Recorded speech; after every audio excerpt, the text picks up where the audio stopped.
नमस्कार, सारा education hub में आपका स्वागत है। तो चलिए आज की चर्चा शुरू करते हैं। आज हमारे पास शिक्षा के आंकड़ों से लेकर ऊर्जा के भविष्य, रक्षा की नई तकनीकों और बदलते अंतर्राष्ट्रीय समीकरणों तक बहुत कुछ है। विज्ञान की दुनिया की कुछ बेहद रोचक खबरें भी हैं। बिल्कुल। हमारे सामने मोएसपी के सर्वे हैं, नीति आयोग की रिपोर्ट हैं, ऊर्जा सेक्टर के अपडेट्स भी हैं। और हाँ, अमेरिका और ऑस्ट्रेलिया से जुड़ी भू राजनीतिक हलचल, कार्बन बाजारों की बारीकियां और कुछ दिलचस्प वैज्ञानिक खोजें भी। हमारा मकसद सिर्फ जानकारी देना नहीं है, बल्कि इन अलग अलग कड़ियों को जोड़कर एक बड़ी तस्वीर पेश करना है। बढ़िया, तो इंतजार कैसा? आइए इसे समझते हैं। शुरुआत करते हैं शिक्षा से, जो किसी भी समाज की नींव होती है। मोएसपी का एक ताज़ा सर्वे आया है शिक्षा पर होने वाले घरेलू खर्च को लेकर। इसमें क्या खास बातें निकल कर आई हैं? जी, ये राष्ट्रीय सांख्यिकी कार्यालय एनएसओ का सर्वे है, एनएसएस के 80वें दौर का हिस्सा। इसने दिखाया है कि आज भी सरकारी स्कूलों की भूमिका बहुत अहम है। कुल नामांकन का लगभग 56% सरकारी स्कूलों में है। ग्रामीण भारत में तो ये आंकड़ा 66% तक पहुंच जाता है। 66% गांव में? और शहरी इलाकों में? वहां तो शायद प्राइवेट स्कूलों का चलन ज्यादा होगा। हाँ बिल्कुल, शहरी क्षेत्रों में सरकारी स्कूलों में नामांकन काफी कम है, करीब 30% के आसपास। और एक और बड़ा फर्क खर्च का है। ग्रामीण भारत में एक छात्र पर औसतन सालाना खर्च करीब 8,400 रुपए है। 8,400? जी, जबकि शहरी भारत में ये लगभग 3 गुना ज्यादा है, 23,500 रुपए के आसपास। 3 गुना, ये तो बहुत बड़ा अंतर है। और प्राइवेट कोचिंग का क्या हाल है? आजकल तो लगता है स्कूल के साथ कोचिंग जरूरी सी हो गई है। सर्वे भी कुछ ऐसा इशारा कर रहा है। करीब 27% छात्र, यानी हर 4 में से 1 से ज्यादा प्राइवेट कोचिंग ले रहे थे। शहरों में ये थोड़ा ज्यादा है, लगभग 31%, और गांव में थोड़ा कम, लगभग 26% था। लेकिन जो बात सबसे ज्यादा चौंकाती है, वो ये कि 95% छात्रों की पढ़ाई का खर्च उनके घर वाले उठा रहे थे। 95%? इसका मतलब सरकारी मदद जैसे छात्रवृत्ति वगैरह वो बहुत कम लोगों तक पहुंच पा रही है। बिल्कुल, सर्वे के मुताबिक सिर्फ 1.2% छात्रों ने ही बताया कि सरकारी छात्रवृत्ति उनकी पढ़ाई के खर्च का मुख्य जरिया है। ये आंकड़े सीधे तौर पर सतत विकास लक्ष्यों एसडीजीज, खासकर एसडीजी 4 यानी गुणवत्तापूर्ण शिक्षा से जुड़ते हैं। हाँ, और नीति आयोग की भी तो रिपोर्ट आई है, वीएनआर वाली। जी, नीति आयोग की जो ताज़ा स्वैच्छिक राष्ट्रीय समीक्षा यानी वीएनआर रिपोर्ट आई है, वो एसडीजीज पर भारत की प्रगति तो दिखाती है, लेकिन ये मोस्पी के आंकड़े उन चुनौतियों को उजागर करते हैं जिन पर ध्यान देने की जरूरत है, खासतौर पर शिक्षा को सबके लिए सुलभ और सस्ता बनाने की चुनौती। हाँ, ये दिखाता है कि जमीनी हकीकत क्या है। अच्छा, अब शिक्षा से थोड़ा ऊर्जा की तरफ बढ़ते हैं। एक रिपोर्ट के मुताबिक भारत को 2032 तक एनर्जी स्टोरेज सिस्टम यानी ईएसएस में $50 अरब, इतने भारी भरकम निवेश की जरूरत पड़ेगी। इतनी बड़ी रकम क्यों? देखिए, ये भारत के जो स्वच्छ ऊर्जा लक्ष्य हैं, उनको पाने के लिए बहुत जरूरी है। हमारा लक्ष्य है 2030 तक कम से कम 500 गीगावाट बिजली गैर जीवाश्म स्रोतों से बनाना। अब सौर और पवन ऊर्जा जैसे स्रोत तो मौसम पर निर्भर करते हैं। हाँ, कभी धूप है कभी नहीं। बिल्कुल, इसी उतार चढ़ाव को संभालने और ग्रिड को स्थिर रखने के लिए ऊर्जा भंडारण यानी एनर्जी स्टोरेज जरूरी है। अनुमान है कि हमें 2030 तक 61 गीगावाट और 2032 तक 97 गीगावाट स्टोरेज क्षमता चाहिए होगी, जो आज की सिर्फ 6 गीगावाट क्षमता से कहीं ज्यादा है। और इसमें बैटरी स्टोरेज की भूमिका अहम होगी, है ना? आजकल बैटरी की कीमतें भी तो कम हो रही हैं। हाँ बिल्कुल, क्योंकि बैटरी की लागत तेजी से कम हो रही है, तो उम्मीद यही है कि कुल स्टोरेज में बैटरी का हिस्सा सबसे ज्यादा होगा। ये बैटरियां तब चार्ज होंगी जब सौर या पवन ऊर्जा ज्यादा बन रही हो, और उस बिजली को तब सप्लाई करेंगी जब उसकी जरूरत हो, जैसे शाम के पीक आवर्स में या जब मौसम साथ न दे। ये न सिर्फ ग्रिड को स्थिर रखेंगी, बल्कि इलेक्ट्रिक गाड़ियों ईवीज को अपनाने में भी मदद करेंगी। तो ये ईएसएस ग्रिड को ज्यादा भरोसेमंद बनाएगा। लेकिन इतना बड़ा लक्ष्य हासिल करने के लिए क्या करना होगा? क्या सुझाव हैं? रिपोर्ट में कई सुझाव हैं। मोटे तौर पर 3 क्षेत्रों पर जोर है। पहला, मौजूदा और नई रिन्यूएबल एनर्जी परियोजनाओं के साथ स्टोरेज जोड़ना, उसे अनिवार्य करना। दूसरा, इसके लिए वित्तीय मदद देना, जैसे वायबिलिटी गैप फंडिंग, वीजीएफ है, पीएलआई योजनाएं हैं, उनका विस्तार करना।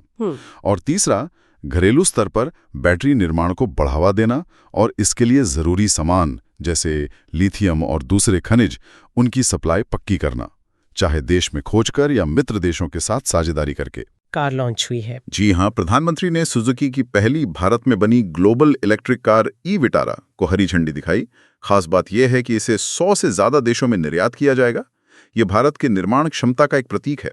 साथ ही गुजरात में ही TDS lithium ion battery plant में हाइब्रिड बैटरी इलेक्ट्रोड के स्थानीय उत्पादन का भी उद्घाटन हुआ। अच्छा। इससे बैटरी की 80% से ज्यादा वैल्यू अब भारत में ही तैयार होगी। ये आत्मनिर्भरता की दिशा में एक बड़ा कदम है, कह सकते हैं। ये तो बढ़िया खबर है। लेकिन इलेक्ट्रिक गाड़ियों यानी BEVs के सामने अभी भी कुछ चुनौतियां तो होंगी ही, जैसे रेंज की चिंता या चार्जिंग स्टेशन की कमी। ये सब बातें उठती रहती हैं। बिल्कुल। BEVs मतलब बैटरी इलेक्ट्रिक वाहन पूरी तरह बैटरी पर चलते हैं। चुनौतियां कई हैं, आपने सही कहा। सीमित ड्राइविंग रेंज है, चार्जिंग इंफ्रास्ट्रक्चर की कमी है, गाड़ी की शुरुआती कीमत भी ज्यादा है, जिसमें बैटरी का हिस्सा ही करीब 40% होता है। हाँ, बैटरी बहुत महंगी होती है। जी। फिर पुरानी बैटरी के निपटान की चिंता है और ईवीज की बढ़ती संख्या से बिजली ग्रिड पर पड़ने वाला दबाव भी एक मुद्दा है। और इन चुनौतियों से निपटने के क्या उपाय सोचे जा रहे हैं? क्या कुछ ठोस कदम उठाए जा रहे हैं? हाँ, कुछ रास्ते सुझाए गए हैं। जैसे वित्त पोषण के लिए एक मॉडल ये हो सकता है कि बैटरी की कीमत गाड़ी से अलग कर दी जाए, मतलब बैटरी लीज पर देना। हाँ। नई बैटरी तकनीकों पर रिसर्च बढ़ाना बहुत जरूरी है ताकि कीमत कम हो, रेंज बढ़े और आयातित खनिजों पर निर्भरता घटे। चार्जिंग स्टेशन बढ़ाने होंगे, लेकिन सोच समझकर, मतलब जहां उनकी वाकई जरूरत हो वहां। सरकार की NMMP योजना, ऑटो सेक्टर के लिए PLI जैसी पहलें पहले से चल रही हैं, उन्हें और प्रभावी बनाने की जरूरत है। ठीक है। ऊर्जा और परिवहन के बाद अब जरा रक्षा और अंतर्राष्ट्रीय मामलों पर आते हैं। भारतीय नौसेना को प्रोजेक्ट 17A के तहत नए युद्धपोत मिले हैं, उनके बारे में कुछ बताइए। हाँ, INS उदयगिरी और INS हिमगिरी ये प्रोजेक्ट 17A के तहत बने स्टेल्थ फ्रिगेट्स हैं। फ्रिगेट ऐसे लड़ाकू जहाज होते हैं जो कई तरह के मिशन कर सकते हैं और बेड़े के दूसरे जहाजों की रक्षा करते हैं, खासकर समुद्री खतरों से। ये पुराने शिवालिक क्लास फ्रिगेट्स का उन्नत संस्करण है और पूरी तरह भारत में ही बन रहे हैं, मझगांव डॉक मुंबई और GRSE कलकत्ता में। अच्छा, पूरी तरह भारत में? जी हाँ, इनमें आधुनिक हथियार लगे हैं, जैसे सुपरसोनिक मिसाइलें और मध्यम दूरी की एयर डिफेंस मिसाइलें। ये आत्मनिर्भर भारत का एक और अच्छा उदाहरण है रक्षा क्षेत्र में। रक्षा में आत्मनिर्भरता की बात तो ठीक है, लेकिन अंतर्राष्ट्रीय मोर्चे पर एक मुश्किल खबर है। अमेरिका ने भारत पर कुछ और टैरिफ लगा दिए हैं। ये क्या मामला है? ये थोड़ी चिंता की बात है। अमेरिका ने भारत से आने वाले कई सामानों पर 25% अतिरिक्त टैरिफ लगा दिया है और ये पहले से लगे 25% टैरिफ के ऊपर है। यानी कुल 50%? नहीं, मतलब जिन पर पहले से था उन पर और बढ़ गया, और कुछ नए आइटम्स पर भी। इसका मतलब है कि भारत से अमेरिका जाने वाले लगभग 2/3 सामानों पर अब ये ऊंचे टैरिफ लागू हो गए हैं। दिलचस्प बात यह है कि ये कदम भारत अमेरिका 2+2 वार्ता के आसपास उठाया गया, जहां दोनों देश रक्षा साझेदारी बढ़ाने पर सहमत हुए थे। तो इसका असर क्या हो सकता है, खासकर हमारे निर्यात पर? असर काफी गंभीर हो सकता है। एक अनुमान है GTRI का कि अमेरिका को हमारा निर्यात 2024-25 के लगभग 87 अरब डॉलर से घटकर 2025-26 में 50 अरब डॉलर के नीचे जा सकता है। 50 अरब डॉलर से नीचे? जी। सबसे ज्यादा मार उन उद्योगों पर पड़ेगी जिनका मुनाफा कम है और जिनमें ज्यादा लोग काम करते हैं, जैसे रत्न और आभूषण, कपड़े, झींगा मछली और ऑटो पार्ट्स। हमारे उत्पाद अमेरिका में महंगे हो जाएंगे और फिर वियतनाम, बांग्लादेश, मेक्सिको जैसे देशों के सामने टिक नहीं पाएंगे जहां ये टैरिफ नहीं है। इससे विदेशी निवेश पर भी असर पड़ सकता है। ये तो वाकई गंभीर स्थिति है। तो इससे निपटने के लिए क्या रास्ते सुझाए जा रहे हैं? कुछ उपाय हैं? हाँ, कुछ सुझाव दिए गए हैं, जैसे कि छोटे और मध्यम उद्योगों MSMEs को निर्यात के लिए सस्ता कर्ज मिले। इसके लिए ब्याज समतुल्यता योजना को फिर से लाने की बात है। ज्यादा प्रभावित सेक्टरों के लिए विशेष क्रेडिट लाइनें शुरू की जाएं। RODTT जैसी निर्यात प्रोत्साहन योजनाओं को मजबूत किया जाए। नियमों को आसान बनाना और जरूरी कच्चे माल जैसे कपास, चमड़ा वगैरह पर ड्यूटी को तर्कसंगत बनाना भी जरूरी है। मूल बात यह है कि हमें अपने निर्यातकों को सहारा देना होगा और साथ ही नए बाजार भी तलाशने होंगे। मतलब बहुआयामी रणनीति चाहिए होगी। अच्छा, एक और अंतर्राष्ट्रीय खबर ऑस्ट्रेलिया से है। ऑस्ट्रेलिया ने ईरान से अपने राजनयिक संबंध तोड़ लिए। हाँ, ऑस्ट्रेलिया ने अपने यहाँ कुछ यहूदी विरोधी हमलों को लेकर ईरान के साथ राजनयिक संबंध तोड़ दिए और ईरानी राजदूत को निकाल दिया है। ये दिखाता है कि कैसे घरेलू मुद्दे भी अंतर्राष्ट्रीय संबंधों पर सीधा असर डाल सकते हैं। ऑस्ट्रेलिया वैसे भी भौगोलिक रूप से दिलचस्प जगह है, एक देश भी और सबसे छोटा महाद्वीप भी। जी, पूरी तरह समुद्र से घिरा हुआ। ठीक है, अब पर्यावरण और तकनीक की तरफ आते हैं। जलवायु परिवर्तन से निपटने के लिए कार्बन ट्रेडिंग की बहुत बात होती है। इसके लिए भारत में एक राष्ट्रीय नामित प्राधिकरण यानी NDA बनाया गया है। ये क्या है और क्यों जरूरी है? हाँ, ये पेरिस समझौते के तहत एक जरूरी कदम है। पेरिस समझौते का अनुच्छेद 6 वो देशों को अपने जलवायु लक्ष्य पाने के लिए आपस में सहयोग करने की इजाजत देता है। इसमें कार्बन क्रेडिट का व्यापार शामिल है। अनुच्छेद 6.4 एक ऐसा तंत्र बनाता है जिसे PACM भी कहते हैं, जिसके तहत एक देश में उत्सर्जन कम करने वाली परियोजना से मिले कार्बन क्रेडिट को दूसरे देश इस्तेमाल कर सकते हैं अपने लक्ष्य पूरे करने के लिए। बिल्कुल। तो ये NDA यानी राष्ट्रीय नामित प्राधिकरण वो संस्था है जो भारत सरकार की तरफ से ये तय करेगी कि कौन सी परियोजनाएं अनुच्छेद 6.4 के तहत कार्बन क्रेडिट कमाने और बेचने के योग्य हैं और उन्हें मंजूरी देगी। भारत ने ऐसी गतिविधियों की एक सूची भी बनाई है, जैसे renewable energy, green hydrogen, carbon capture वगैरह। सरल शब्दों में कहें तो ये प्राधिकरण भारत में अंतर्राष्ट्रीय कार्बन बाजार के नियमों को लागू करने और उनकी निगरानी का काम करेगा। यानी ये कार्बन बाजार को व्यवस्थित करने की दिशा में एक महत्वपूर्ण कदम है। अच्छा, पर्यावरण से जुड़ी एक और बात। सुप्रीम कोर्ट ने NGT मतलब राष्ट्रीय हरित न्यायाधिकरण की आलोचना क्यों की है? सुप्रीम कोर्ट ने NGT द्वारा एक मामले में प्रवर्तन निदेशालय यानी ED को जांच का आदेश देने पर सख्त नाराजगी जताई है। कोर्ट का कहना है कि ऐसा आदेश देना NGT के अधिकार क्षेत्र से बाहर है और एक कानून का उल्लंघन है। NGT की स्थापना 2010 में हुई थी पर्यावरण से जुड़े मामलों के तेजी से निपटारे के लिए, लेकिन उसे अपने दायरे में रहकर ही काम करना होगा। क्षेत्राधिकार का मामला है। और तकनीक में भारत 6G टेक्नोलॉजी के मानक तय करने में भूमिका निभा रहा है। 3GPP बैठक की मेजबानी की खबर है। जी हाँ, ये काफी अहम है। भारत ने पहली बार 6G मानकीकरण पर 3GPP की RAN यानी रेडियो एक्सेस नेटवर्क बैठकों की मेजबानी की। 3GPP वो वैश्विक संस्था है जो mobile technology 3G, 4G, 5G और अब 6G के मानक तय करती है। भारत की संस्था TSDSI इसकी मेजबान थी।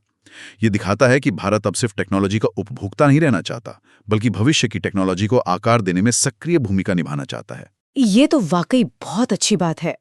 चलिए अब कुछ अलग हटकर विज्ञान की दुनिया की खबरें लेते हैं। भूले बौने या ब्राउन ड्वार्फ्स, ये क्या होते हैं और इन्हें लेकर क्या नई खोज हुई है? सुनने में बड़ा रोचक लगता है। हाँ, भूरे बौने बड़े दिलचस्प खगोलीय पिंड हैं।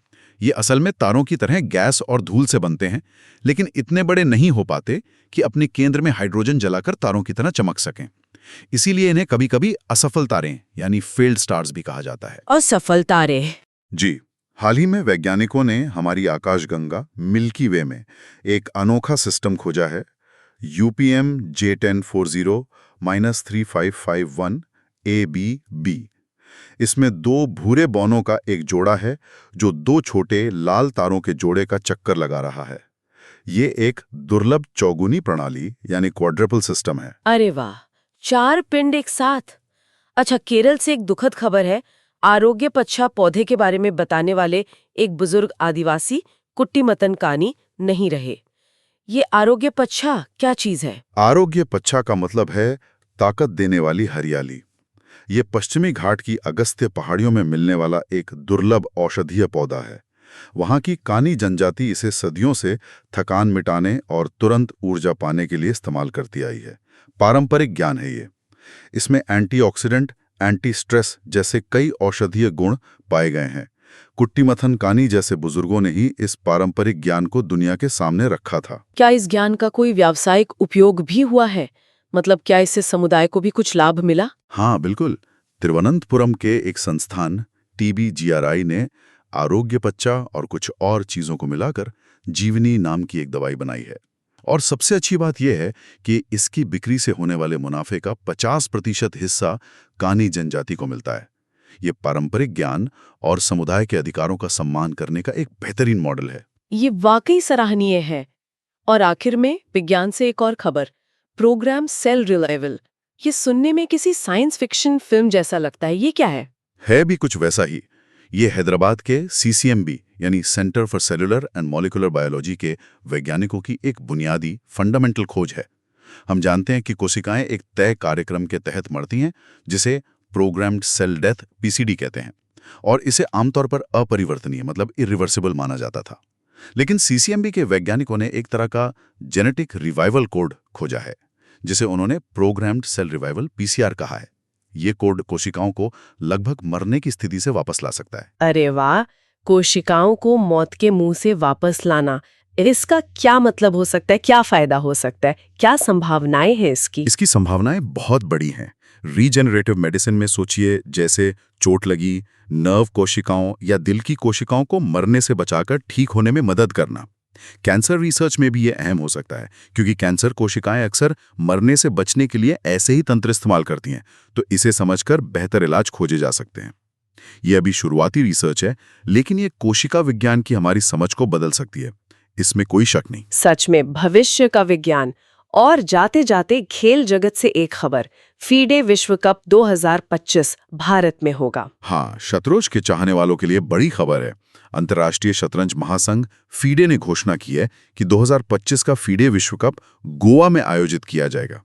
ये शतरंज का एक बहुत प्रतिष्ठित टूर्नामेंट है और इसके टॉप 3 खिलाड़ी कैंडिडेट्स टूर्नामेंट के लिए क्वालिफाई करते हैं, जिससे फिर विश्व चैंपियन का चैलेंजर तय होता है। जिसमें हमने शिक्षा, ऊर्जा, रक्षा, अंतर्राष्ट्रीय संबंध, पर्यावरण, तकनीक और हाँ, विज्ञान की गहराइयों को भी छुआ।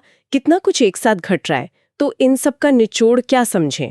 निचोड़ यही है कि ये सारे क्षेत्र एक दूसरे से गहराई से जुड़े हुए हैं।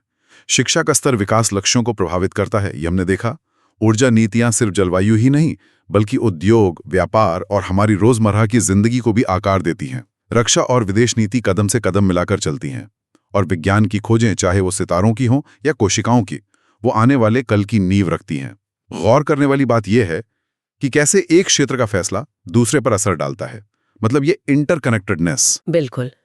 और आज की चर्चा से एक सवाल मेरे मन में उठ रहा है, जैसे वैज्ञानिकों ने कोशिकाओं के लिए रिवाइवल कोड खोजा जो उन्हें मरने से बचा सकता है, क्या समाज या अर्थव्यवस्थाओं के लिए भी ऐसे रिवाइवल कोड हो सकते हैं?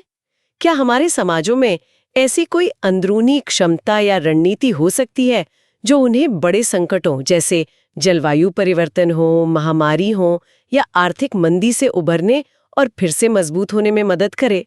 सोचिएगा जरूर इस पर। अगली बार फिर मिलेंगे कुछ नए स्रोतों और नई जानकारियों के साथ।